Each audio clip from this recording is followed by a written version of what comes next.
The conditioning of Americans. Politicians allure them in. Federal agencies round them up. What's the real objective? You.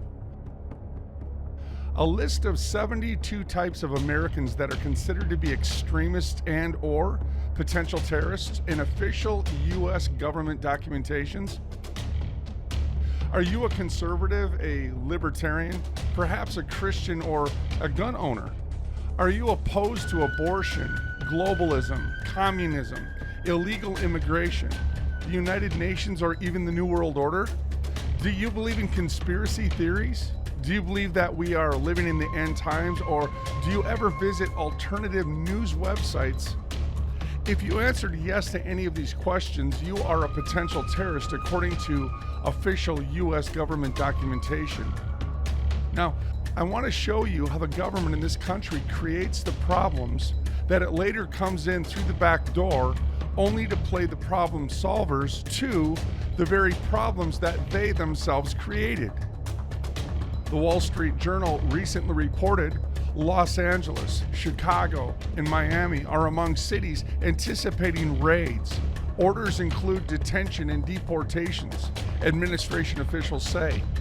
Washington, Immigration and Customs Enforcement will launch an effort to round up thousands of undocumented, pay attention, they are illegals, undocumented migrants across the country on Sunday as a part of the administration's crackdown on illegal immigration, according to these three administration officials.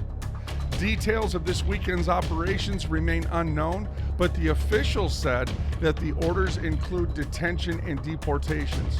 Okay, sounds good on paper, but what is the reality of what is actually taking place here? Think with me for a moment, friends. The question that we need to be asking is, why are they coming here in the first place?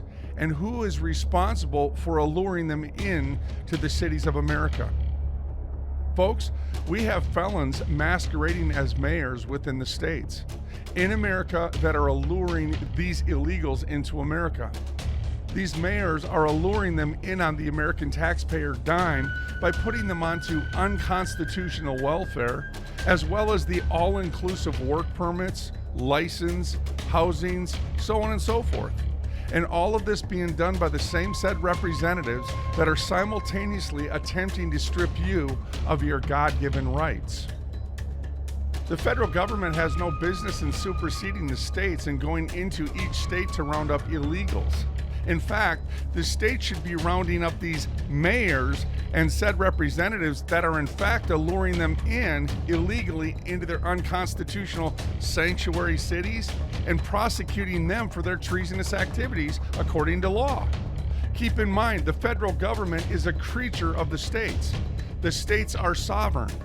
The 10th Amendment reads, "The powers not delegated to the United States by the Constitution, nor prohibited by it to the states, are reserved to the states respectively, or to the people."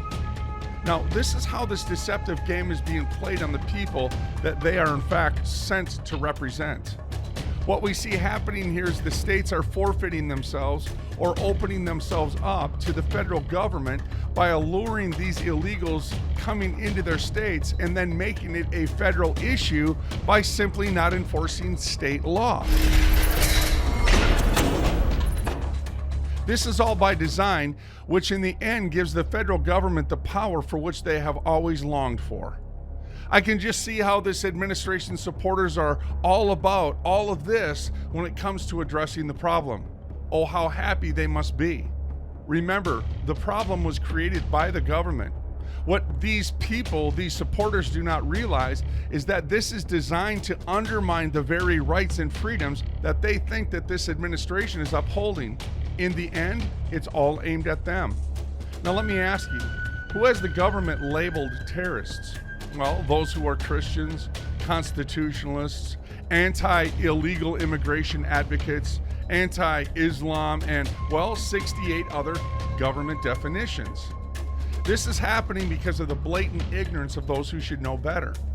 There no longer is any knowledge of their founding documents, such as the Declaration of Independence, the U.S. Constitution, the Bill of Rights, and that's a perfect recipe for those who mean to bear rule over them, is it not?